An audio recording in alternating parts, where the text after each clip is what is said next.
Now, the other day, my friend Pippy shared some pictures of her homemade mince pies, and I saw it was homemade mincemeat, so I just had to go along and find out exactly how they were made.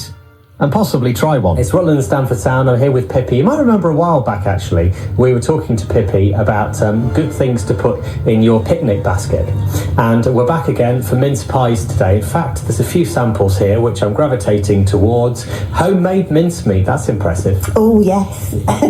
It's not hard to make. It's really, really easy, and I do it every year. So tell us what goes into it then.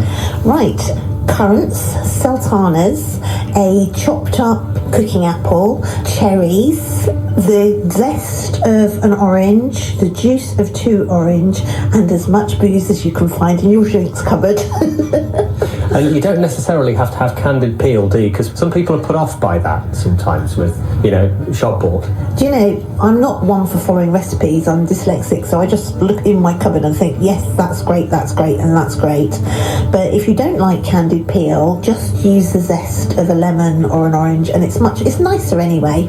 And what do you do with it after that? Does it need to kind of ferment for a while or anything? Ferment, that's a good word. Especially with the alcohol in. Permeates, yeah. Do you know, I usually leave it for a couple of weeks, but you can leave it for a month. Because it's got so much alcohol, it's going to stay there for a while, but you'll find once you've started making your mince pies, everyone is going to want them, so you get through it very quickly. And I can see it, there's a little bit of liquid in there. Is that actually the juice of the fruit there? That's the juice of the fruit and the orange, and it just makes it all luscious. I did actually forget an important ingredient, that is suet, and you put suet in it. I'm a vegetarian, so I use vegetarian suet, but that's an important part of it, and it's kind of just like the fat in it. So you literally just mix that together and leave it for a while? Even leave it overnight, I guess, will make a difference. It would, yeah. I would say a couple of days is better, but overnight is fine.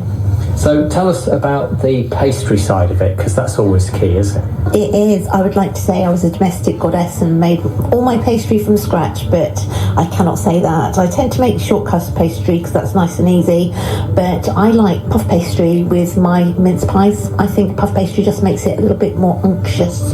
So you bought that, rolled it out, and have made it into a kind of, star. I have. I've made it into a little star. This is so easy. You don't even need a cutter. You just cut your pastry into little squares, pop it into a bun tin, and put your mincemeat in, and then just join up the edges. And at the end, I like to pop just a little bit of icing on top, but you can just use icing sugar if you haven't got the time. So the icing literally is just icing, sugar and water, that's all you've done for that? Icing, sugar and water, or sometimes a little bit of lemon, but if you've got tangerines, I quite often will just zest a tangerine and use the juice of a tangerine, and it just makes it even nicer. Now, you don't need to bake these blind before you put the... Oh, God, no. No? No, forget the baking blind. Right, no problem. So literally, you get the pastry, you put the mixture in that you've had for a couple of days. You do. You pop it in the oven for... Teaspoon of the mixture in the oven, 20 minutes, when they're all golden and lovely. Medium heat, sort of... 200 degrees fan.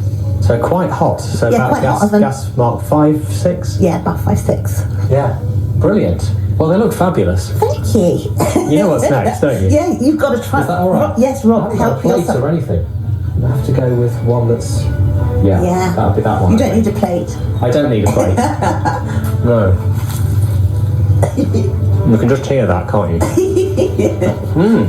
And the mincemeat's really nice and soft as well. It is really soft. I recommend not driving for a few hours after that.